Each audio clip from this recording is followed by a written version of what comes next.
Oke, sekarang kita masuk ke subtopik bahasan kedua dari Working with Financial Statement, yaitu Standardized Financial Statement. Jadi setelah kita membahas tentang Statement of Cash Flow tadi sebelumnya di subtopik bahasa 1, sekarang kita akan membahas kenapa sih financial statement itu atau laporan keuangan itu perlu distandarisasi di sini. Terus bagaimana cara menstandardisasinya. Jadi laporan keuangan itu tidak bisa kita bandingkan as it is saja.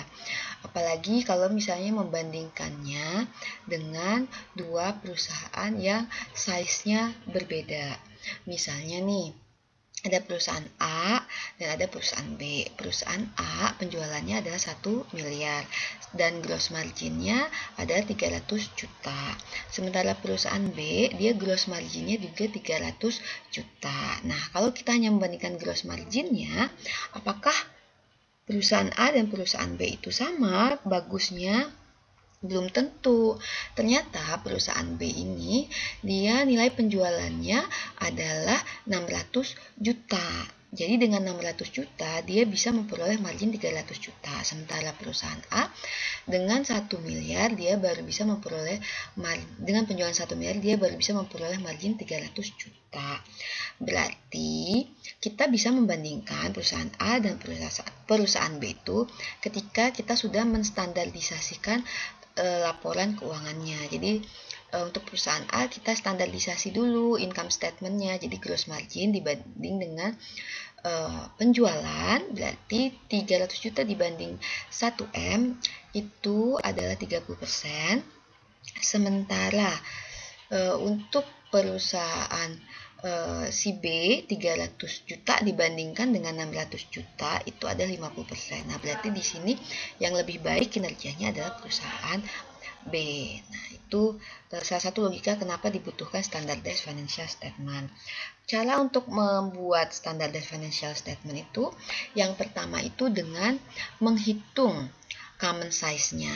Di sini ada common size balance sheet, ada juga common size income statement. Jadi di common size balance sheet kita membandingkan semua account yang ada itu terhadap total aset. Karena kan nilai tertinggi di balance sheet itu kan dimiliki oleh total aset ya. Jadi 100%-nya akan dimiliki oleh total aset, sementara account yang lain itu berupa persentase terhadap total aset. Nah, lalu untuk income statement sendiri, itu kita membandingkan semua account yang ada di income statement itu terhadap sales, karena nilai tertinggi di account income statement itu adalah sales ya di sana. Nah, seperti yang tadi tuh gross marginnya dibandingkan dengan salesnya berapa, baru bisa kita bandingkan antar perusahaan. Nah, kalau sudah dibikin standardized statementnya, itu memudahkan kita untuk membandingkan informasi keuangan, khususnya ketika perusahaan itu bertumbuh. Misalnya seperti ini, di satu perusahaan dan dia sedang bertumbuh, nilai cash-nya 1M di tahun pertama. Kemudian di tahun kedua ternyata nilai cash-nya 2M. Tahun ketiga nilainya 3M. Kita bilang, oh dia cash-nya naiknya 2 kali lipat ya di tahun pertama. Tahun kedua cash-nya naik 50%, naik 1M kan dari 2 ke 3M. Berarti kenaikannya 50%, 1M dibanding 2M.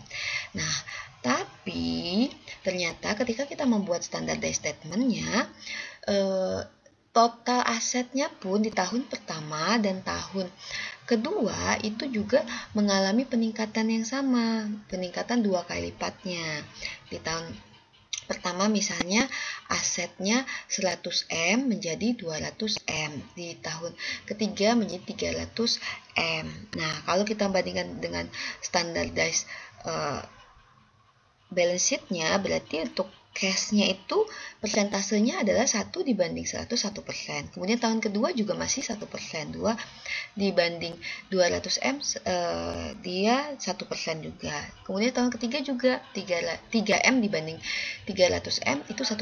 Nah, berarti sebenarnya tidak ada peningkatan yang berarti di cash. Peningkatannya itu ya memang karena total asetnya juga ikut meningkat gitu, peningkatan cash-nya itu. Nah, lalu selain membandingkan satu perusahaan tapi di tahun yang berbeda, juga memudahkan kita untuk membandingkan dua perusahaan atau lebih yang bergerak di industri yang sama tapi size-nya berbeda. Tadi contohnya perusahaan A dan perusahaan B yang penjualannya berbeda, kemudian gross margin-nya yang sama. Nah, itu bisa kita bandingkan dengan menggunakan common size income statement contohnya. Nah, selain membuat common size, nanti dulu ya, ini kita lihat nih contohnya. Prufrock Corporation tahun 2017 dan 2018 ini adalah balance sheet-nya ya. Nah, di sini dibikin common size-nya untuk cash dibandingkan dengan total aset. Itu nilainya 2,5%. 2,5% dapat dari mana? Kita cek di sini. Ini ya, 84 dibagi dengan 3.373. Kalau untuk account receivable-nya juga seperti itu, 165 dibagi 3.373 dan seterusnya di sini. Nah, dapat di sini 2,5%, ini 4,9%, ini 11,7%, totalnya 19%. Dan nilai aset tertinggi itu dimiliki oleh fixed asset di bagian net plant and equipment-nya, yaitu lebih dari 50%, 81%. Nah, biasanya ini untuk perusahaan manufacturer pasti fixed assetnya akan lebih tinggi dibandingkan current assetnya ya. Nah, ini untuk tahun 2018 berarti membandingkan antara nilai cash tahun 2018 dengan total aset 2018. Nah, lalu kalau untuk sisi liabilities dan equities, berarti account payable di sini yang 9,2% juga nilai account payable-nya dibandingkan dengan total aset. Notes payable juga dibandingkan dengan total aset dan seterusnya. Nah, kita lihat nih perubahannya nih. Oh, ternyata dari sisi current asset terjadi peningkatan nih. Kalau untuk cash terjadi peningkatan 1,5%. Kalau untuk account receivable terjadi peningkatan 0,03%. 1,5% dapat dari 4% kurang 2,5%. Kalau ini 5,2% dikurangi 4,9%. Ini 11,6% dikurangi 11,7%. Nah, ini pembulatan saja ya, harusnya ini tidak nol ya. Nah, ini totalnya adalah 1,8%, 20,8% dikurangi dengan 19% dan seterusnya sampai di sini. Nah, kalau udah seperti ini kita bisa bikin analisis sederhana. Kita lihat, oh current asetnya naik nih, rata-rata naik dari tahun 2017 ke 2018. Di current liabilities-nya ternyata mengalami penurunan, long term debt-nya juga ternyata mengalami penurunan. Sementara equity-nya itu mengalami penurunan. Overall itu peningkatan. Peningkatannya 4,4%. Bagaimana kesehatan perusahaan ini? Kita lihat ya. Dari sisi modal kerjanya di sini mengalami peningkatan yang baik ya. Jadi current asetnya positif sementara current liabilities-nya negatif. Jadi dinetkan itu berarti modal kerjanya semakin meningkat.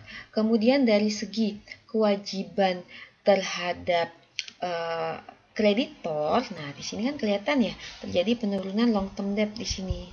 Ini juga berarti di sini perusahaan tuh kewajiban dia di masa datang untuk bayar interest itu akan semakin berkurang. Kemudian modal equity-nya juga semakin kuat. Nah, berarti sekilas kita bisa bilang bahwa Prufrock Corporation ini keadaan keuangannya dari 2017 ke 2018 itu semakin baik di sini. Nah, kemudian dari segi income statement ini adalah common size income statement. Kalau mau membandingkan Prufrock dengan Prufrock sendiri, kita harus membandingkannya dengan tahun sebelumnya. Harusnya ada lagi tahun 2017 nih common size income statement-nya berapa. Kemudian kita bisa juga membandingkan kesehatan Prufrock Corporation ini, tapi kita bandingkan dengan industri yang sejenis. Kalau di sini kan nggak ada perbandingannya ya, tapi hanya disajikan saja bagaimana cara menghitung common size income statement-nya. Jadi misalnya kita udah tahu nih EBIT kita persentasenya terhadap sales itu ada 29,9%. Kita cari nih dari industri sejenis siapa ya pesaingnya Prufrock ini kita bandingkan di perusahaan tersebut, apakah EBIT-nya juga sama nih 29,9%, apakah lebih tinggi atau lebih rendah. Kalau misalnya lebih tinggi, berarti Prufrock Corporation itu kinerjanya tidak lebih baik dibanding perusahaan pembanding tersebut. Kalau lebih rendah, berarti Prufrock itu lebih baik kinerjanya. Nah, semua account yang ada di sini dibandingkan dengan account sales, makanya di sini salesnya nilainya 100%. Nah, selain membuat common size, di sini kita ada yang namanya common base year asset. Nah, di sini memudahkan kita untuk membandingkan data satu perusahaan ketika memiliki data itu lebih dari 2 tahun ini, misalnya 2017, 2018, 2019, 2020, dan seterusnya. Kita bikin nih base year-nya apa? Anggaplah base year-nya adalah tahun 2017. Biasanya base year itu dipilih adalah tahun awal perusahaan berdiri. Kalau misalnya kejauhan, kan nggak boleh terlalu jauh. Itu biasanya dipilih tahun yang dianggap perusahaan itu paling stabil. Jadi kalau misalnya membandingkannya enak. Bukan karena ada satu gejolak ekonomi nasional. Jadi makanya dipilih ketika ekonomi itu paling stabil. Kalau misalnya terjadi gejolak ekonomi nasional yang buruk misalnya contohnya, nah pasti tahun pembandingnya itu tahun pembanding yang nilainya itu kecil-kecil semua. Jadi kalau ada peningkatan sedikit aja di tahun setelahnya, dianggap bahwa oh ini memang kinerja perusahaan yang baik, padahal ya memang keadaan ekonominya lagi meningkat, bukan karena kinerja perusahaan itu sendiri. Nah, di sini lebih memudahkan, misalnya nih, angka 1,74 ini dapat dari 146 dibagi dengan 84, nah 1,74. Nah, kita bisa langsung bilang nih, terjadi peningkatan 74% nilai cash dari tahun 2017 ke 2018. Kemudian misalnya ada tahun 2019, kita cari lagi. 2019 dibandingkan dengan 2017. Taruhlah misalnya nilainya 1,8%. Nah, berarti terjadi peningkatan 80% dari tahun 2017 ke 2019. Jadi kita memudahkan kita untuk membaca hasilnya kalau kita bikin common base year ini. Nah, lalu kita juga bisa membuat standardized balance sheet itu dengan mengcombine common size dengan base year asset. Jadi terkadang kenaikan suatu account di aset itu memang disebabkan oleh kenaikan aset sendiri. Yang tadi misalnya contohnya perusahaan itu tahun pertamanya itu cashnya 1M, tahun kedua itu cashnya 2M, tahun ketiga cashnya 3M.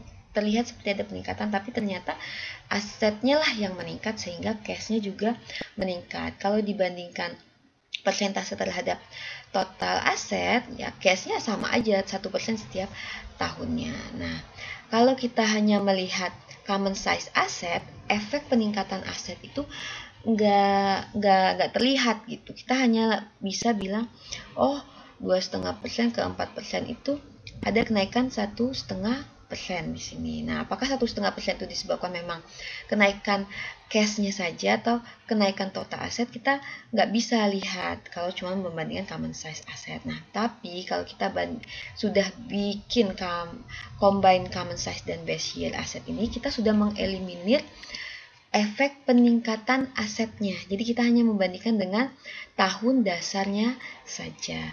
Cara ngedapetinnya gimana? 1,61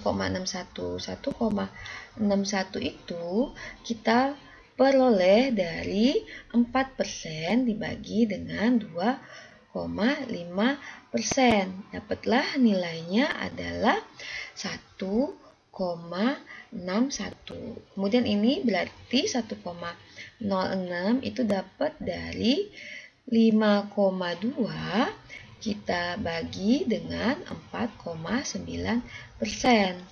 Nah, dapatlah 1,06. Jadi kita bandingkan yang sudah common size ini, dapat udah nilainya common size, kita bandingkan dengan base year-nya tahun 2017. Jadi di sini kalau ngelihat cuman common base share, terlihat cash itu naik 74%, tapi ternyata 74%-nya itu ada yang diakibatkan oleh kenaikan aset. Kenaikan cash-nya itu secara murni itu hanya 61%. Ini Coles Robert itu kenaikannya secara murni itu hanya 6%, dan seterusnya. Bahkan kalau di sini ternyata net plant and equipment-nya itu terjadi penurunan di sini karena kan nilainya itu lebih besar kurang dari 1 di sini. Nih 79,2 dibagi dengan 81% dapat 0,98%. Oke, itu untuk standardized financial statement. Kita akan lanjutkan dengan rasio analysis.